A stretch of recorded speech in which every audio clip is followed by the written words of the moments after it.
speciale elezioni. Interviste e commenti sulle prossime elezioni.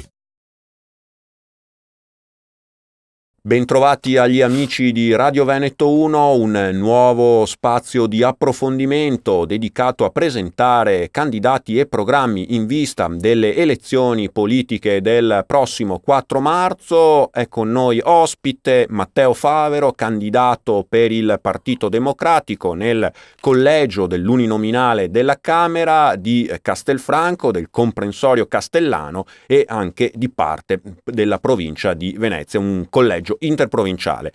Benvenuto Favero, grazie per essere insieme a noi. Grazie e ben trovati a tutti voi. Come dicevo, Matteo Favero è candidato appunto per quel che riguarda la Marca trevigiana nel collegio della Castellana. Sono un candidato di Marca, ma ovviamente che si espande e sconfina in 3 bei paesi che sono Scorzè, Martellago e Noale. Esatto, anche in questa appendice veneziana. Esatto. Ma un dato della Castellana mi aveva colpito. Un meno 18% nella popolazione di quest'area, che è in calo. Gli abitanti diminuiscono soprattutto anche per il saldo negativo, come un po' ovunque, ma appunto in questa zona anche particolarmente accentuato, tra nati e morti. Ecco, come si può invertire questo trend, Matteo Favero? Certo, sicuramente colpisce anche me, anche perché questa è una terra bellissima e che non merita di soffrire dell'elemento e delle criticità date dallo spopolamento. Sicuramente coincide con un problema demografico generale, europeo, ma soprattutto nazionale. Sappiamo che il nostro paese, pur avendo un buon servizio sanitario nazionale, ha una percentuale di anziani molto alta, tra le più alte al mondo. Penso che in questa legislatura prima il governo Renzi e poi il governo Gentiloni, quindi tutto il Partito Democratico, abbiano colto questa come una delle sfide importanti per il nostro futuro. Ovviamente penso al bonus bebè, che le nuove famiglie hanno potuto toccare con mano. Penso all'estensione dei bonus degli 80 euro per i figli, con un plafond, diciamo, di franchigia molto alta. Penso al reddito di inclusione per le famiglie che cercano lavoro, e penso anche agli 80 euro per le partite IVA, perché mi auguro, insomma, che una terra di piccoli imprenditori, di partite IVA e di lavoratori autonomi come il Veneto possa, avendo gli strumenti di sostegno al reddito maggiore, possa mettere su famiglia, come si suol dire. Servono anche strutture, ad esempio asili nido. Certo, innanzitutto il governo ha, tramite il piano scuole, che voi tutti ricorderete, ha contribuito ai comuni, quindi uscendo dal patto di stabilità, per ammodernare e rendere le scuole dove vanno i nostri figli sicure, e penso che questa sia la cosa più importante. Io non sono così vecchio per non ricordare quanto tutte le scuole in cui ho studiato fossero dei primi del Novecento, fredde, soprattutto dopo i periodi di vacanza. Quindi penso che questo sia uno dei primi passi.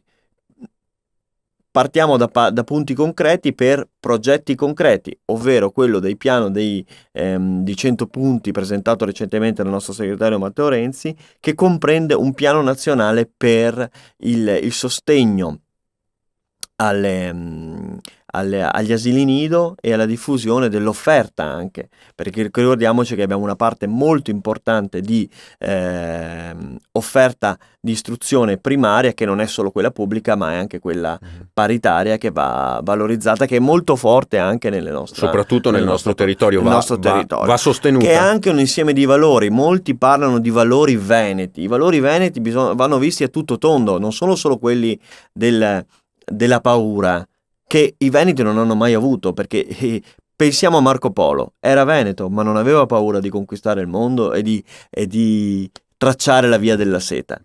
Questa paura va ovviamente inserita nel mondo d'oggi, quindi sicuramente con sicurezza per il lavoro, la proposta del Partito Democratico non è una proposta delle porte aperte, ma una proposta seria e concreta che affronta i problemi, è candidato da noi anche il ministro Minniti. Penso che con le regole fatte da altri, penso alle regole sull'immigrazione firmate sotto il governo Berlusconi dal ministro Maroni, in cui il mondo era completamente diverso, non c'era l'invasione africana che ora rischiamo di avere, non ce l'abbiamo ancora, ma penso che il ministro Minniti, parlando poco e facendo molto, anche se è di origine calabrese, è molto veneto in questo, parla poco, fa molto, ha bloccato, e lo vediamo, questi sono i dati non certo del Partito Democratico, ma sono dati unanimemente condivisi, sono stati bloccati gli sbarchi nel Mediterraneo.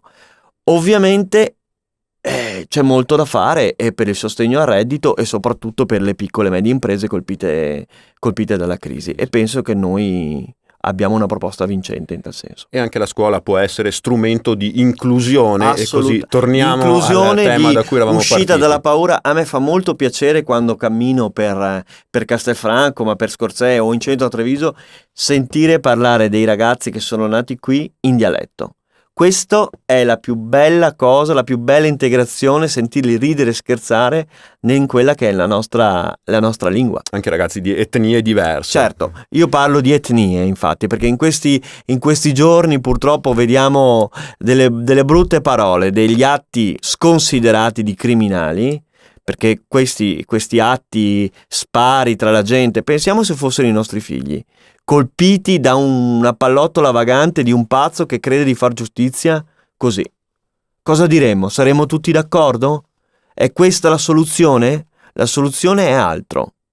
È rispetto della legge, ma l'inclusione e soprattutto il sorriso, perché il sorriso è importante. Grazie a Matteo Favero, candidato per il PD nel collegio uninominale per la Camera di Castelfranco, della Castellana e di Martellago, Noale e Scorzè in provincia di Venezia. Grazie per essere stato nostro ospite. Grazie a voi. Grazie anche da parte mia a tutti voi per averci seguito. Vi rinnovo l'appuntamento con i prossimi spazi di approfondimento politico sui canali di Veneto 1. Speciale elezioni. Interviste e commenti sulle prossime elezioni.